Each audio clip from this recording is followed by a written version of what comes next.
So it looks like we got cut off there, a little Zoom mishap, if you will. I was trying to discuss basically managing timelines and going through the transaction.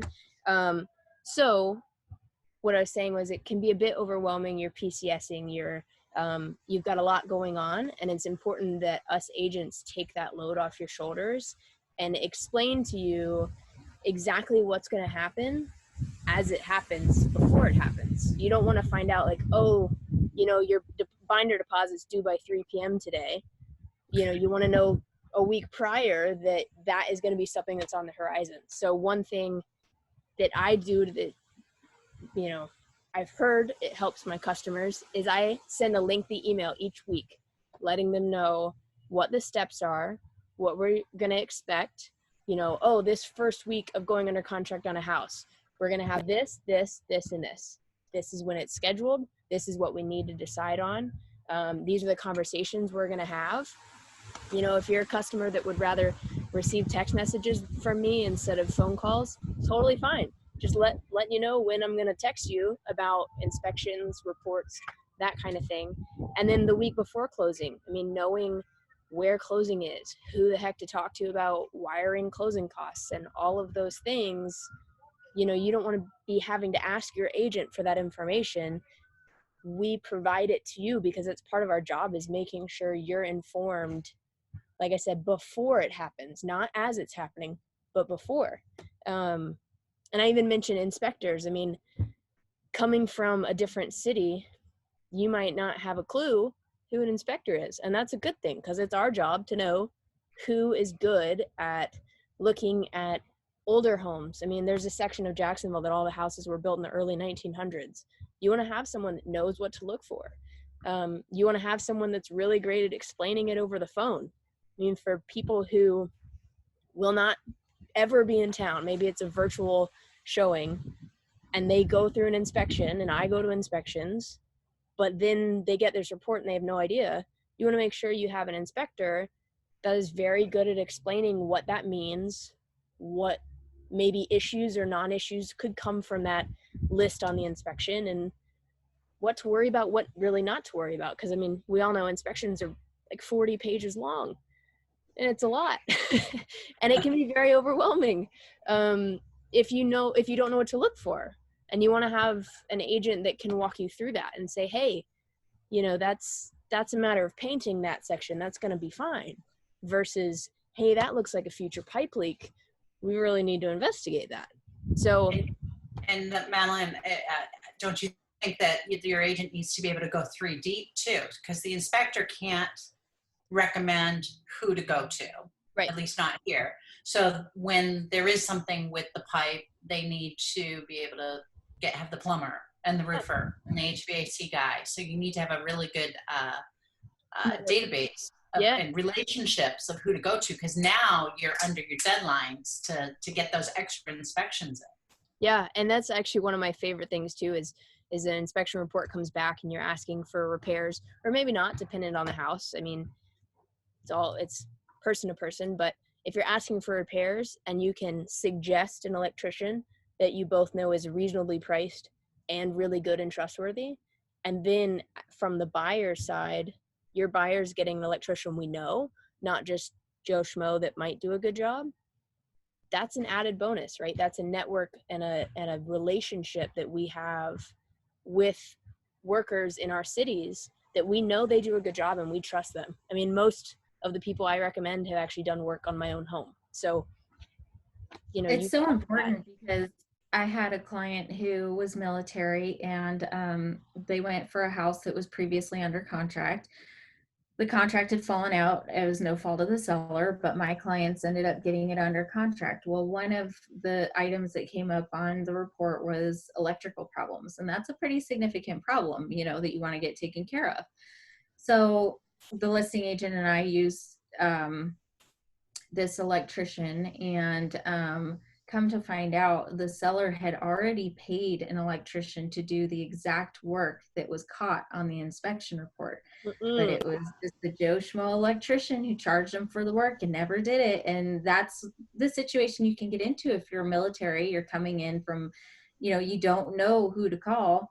that's what we have for you. And I always send out a list to all of my buyers in their welcome packet email of good vendors to call. If you need someone to put in a fence for you or someone who can come work on your plumbing, here are my top people that I've actually used. And when you need to call them, that's who I would start with. So yeah, giving you that extra level of service so you don't have to go start hunting people down. And once again, we're back to that on the line. Yeah. It's back to that boots on the ground. Sometimes people wonder, well, are you in cahoots with them? No, it's not at all. It's yes, do we become friends with some of those vendors because we use them so much? Sure, but it's because they've served our clients well. It's our reputation. Everybody we ever recommend, it's our reputation. And like you said, I think it was you, Christina, said the military community is tight. And we don't want to blow that. So it's got to be somebody who's good and trustworthy. Right. I mean, this whole business is about trust. And to be honest, I'm going to segue myself here, but it's just like the whole thing is about trusting an agent. And we talk about interviewing agents and getting to know them. I a little bit just want to vibe with you on the first phone call and see if we mesh personality to personality, because I'm sort of type A. I'm going to have my lists and my everything good and figured out. And I want to make sure that that's okay with you. If you're type A too, we're great. If you're type B, I'm going to adjust how I work with you to make sure that you're comfortable and I got it under control. But going back to the trust thing, I mean, we talk a little bit about virtual walkthroughs and not ever seeing a house before you buy it. That can be scary, but it's about trust. Some of my customers have called me their investigator, which I thought was sort of cute when it first happened, but that I actually really like it. When you're showing a house and you're walking through, and I deal with a lot of first-time home buyers, they don't know what to look for. They're just sort of blown away by the first house they walk in, and they see the beautiful kitchen and they like the paint colors and there are all these aesthetic things, and they're not looking at the crack in the drywall or the weird discoloration in the ceiling and all the stuff that makes a home potentially have issues.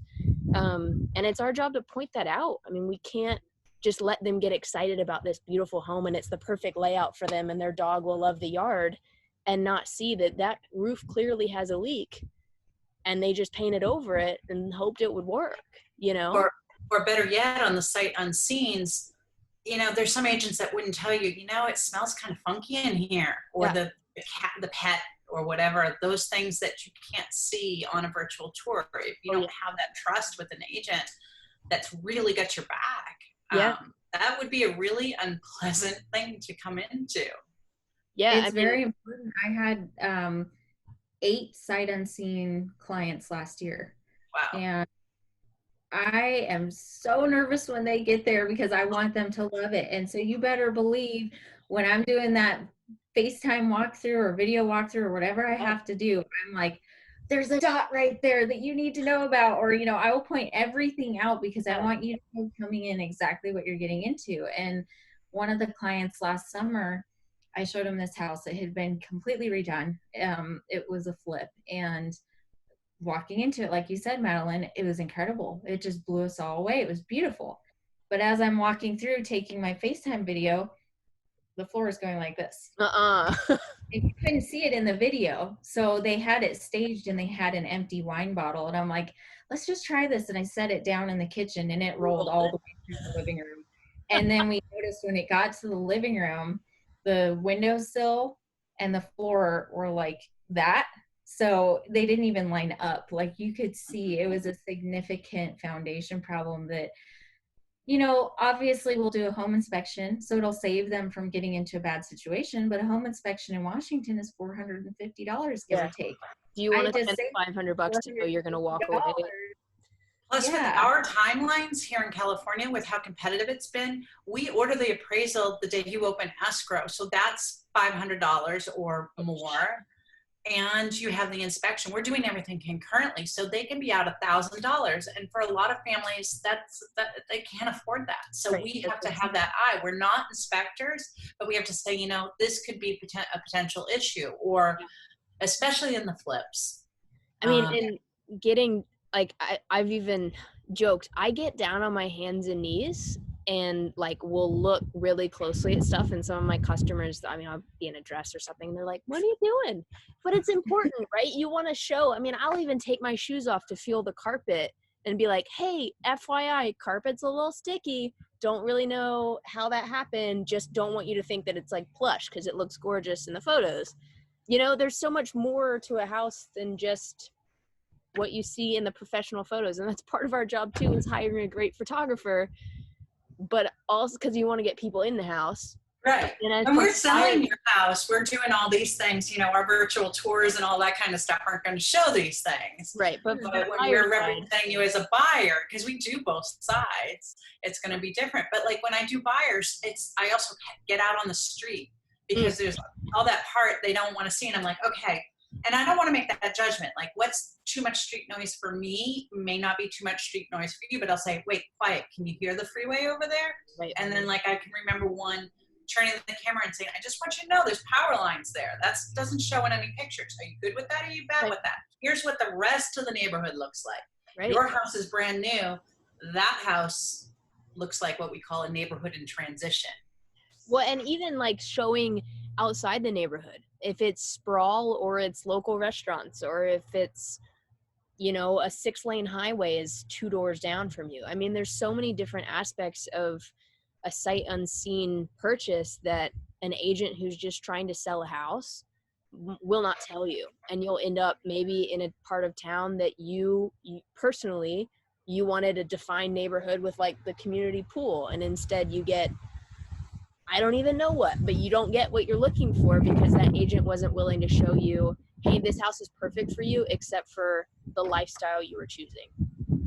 And there are a lot of agents who prey on military because they know you don't know the area. You know, I had a listing in Florida that had a train track behind the fence, and you would never know it was there unless you Googled it and looked at a map showing it behind there. But even still, there were so many trees, you might not be able to see it. So I had the listing, I got a buyer, and I knew they were going to love the house, but I knew they were going to hate the noise because they had a baby. And I could have very easily walked through and been like, look, that's perfect, you should buy it. Right. But I showed them, I'm like, let's look over the fence. And I held the phone over the fence and I said, this is right here. And the train goes by multiple times a day. Yeah. And it was a deal breaker. Yeah. But that's the importance of finding that right agent who's going to do that for you.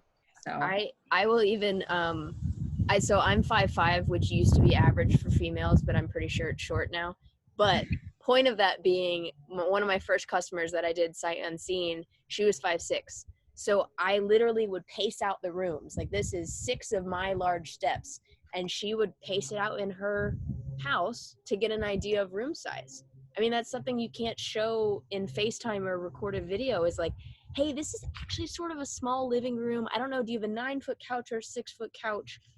Are you getting a new couch? You know, like there's so much more to it than just, it's pretty. Right. So we've kind of covered most of the topics. The one of them that we didn't want to leave out is, you know, we've talked about finding someone who will negotiate for you, someone who knows the market so they can help educate you on what type of offer to make. Can you lowball them? Can you, you know, get away with this, or do you need to come in at full price? What are the expectations? Understanding deadlines and knowing that we're here to manage those for you. I had a recent sale close. It was the seller, and we handled everything for him, me and my partner in Florida. At the end, he goes, I didn't even feel like I sold my house. He's like, all I had to do was pack a box. And I'm like, that's how we want you to feel. Cool. So that's what we're all working hard for you to do. One of the other things when you're interviewing people is to understand what fits you best. You know, we talked, Madeline, you talked about personality, making sure your personality meshes. Because we're going to be working together very closely. So if you just can't stand who you're talking to, you might need to find another one. But beyond knowing that personality, there are a few different ways realtors work, and we have independent agents and we have teams. Yeah. And understanding what works best for you. Are you the person who wants a whole team where you're talking to an admin, an agent, another agent? You know, they might have some systems that independent agents might not, or something like that, but is that the fit for you? Or do you need to talk to an independent agent, someone who does everything themselves, so you're talking to the same person the whole time? So, and I know both of you can weigh in on this, but Yeah. I think that's important questions to ask and to know when you're interviewing agents. Definitely. I mean, I'm an independent agent, but I do use a transaction coordinator, and that basically helps me make sure my paperwork is good. She does a little bit of compliance and then works with title companies and the lender, whereas I do most of the customer work. Then my transaction coordinator helps make sure that everything is moving along with the lender, because she's incredible with talking with lenders and getting them to finally send that piece of paperwork out. But it's me. I mean, you're sending that email to me. It's not going to go to me and then to someone else and someone else and someone else. Every concern, every part of the deal goes through me. And that's huge, in my opinion, because I don't want to have to get passed along if I was buying a house. And that's what, I mean, Melinda, you and I talked about it earlier today, of just being sort of hands-on. That's the whole point of being, in my opinion, why I'm a single agent, is because I'm hands-on, and my whole purpose is to, like, if you need hand holding throughout the transaction, let's do it. Whatever you need, because I'm your girl. Yeah, I don't know that I have a lot to add to that. I'm a solo agent as well, and I've had licensed admin at different time. I don't use one right now, and that person could help. Like, what if you have two families in town at the same time? So you might have somebody helping with showing, or she's there for your inspection, and then I'm reviewing it with you. So there's different advantages to that, but it's always me. Like you said, it's always me. I'm always the touch point. I too use a professional transaction coordinator because I'm better at negotiating. I'm better at needs analysis than I am at the details of which forms. We've got dozens of forms that the state requires from us. So I have somebody that helps to keep us double on track. But that's it, and either answer is okay. It's you just have to. We're talking about here about matchmaking, just like with the house. You just need to make sure that your agent is a good match for you. 100%. Right. So hopefully this gave you some good information on questions to ask your agents when you're moving. I think one of the important things that we haven't mentioned yet is maybe you have already bought a home where you're currently stationed and you're getting ready to PCS, and your agent has listed and sold that home. Start with them. Ask them who they know, because military realtors like us, we are constantly working with people going in between bases, and all of us have referral partners at all the different bases, and they're not just partners. They're not just people we've sent business to. It's people who've done an amazing job with our clients and who work at the same level that we do, as far as customer service. So, and if you aren't selling a home where you're at currently, reach out to one of us. Maybe you're not PCSing to any of the areas we cover, but I guarantee we know someone amazing where you are going. So we do, we trust them already. We know them personally. It's not just, like she said, it's not just a business relationship. It's one of those things where we're willing to hang our reputation on giving that name to you because we know they'll do a good job. And we sort of haven't touched on this much, but when you're interviewing an agent, not just interviewing someone because they might say they're a vet or they might be a military spouse, sort of a funny thing, because I am a Navy wife and Christina is as well, but that's not what makes us good realtors. It's part of why we understand the PCS process, because we've lived it, but we're good realtors based on how we interact with our customers and how we care about our customers, not just because of what our husbands do for work. Right. Noelle Baumgartner, my business partner in Florida, she's not military. She was never in the military. Her husband wasn't either. But I'd say I think she told me 98% of her business is military families. Right. So she knows it just as good as we do, and she understands the process. So finding that agent who has that experience and can relate to you and take things off your plate because they know what other things you need to focus on is critical. So yeah, it's huge. But you're right.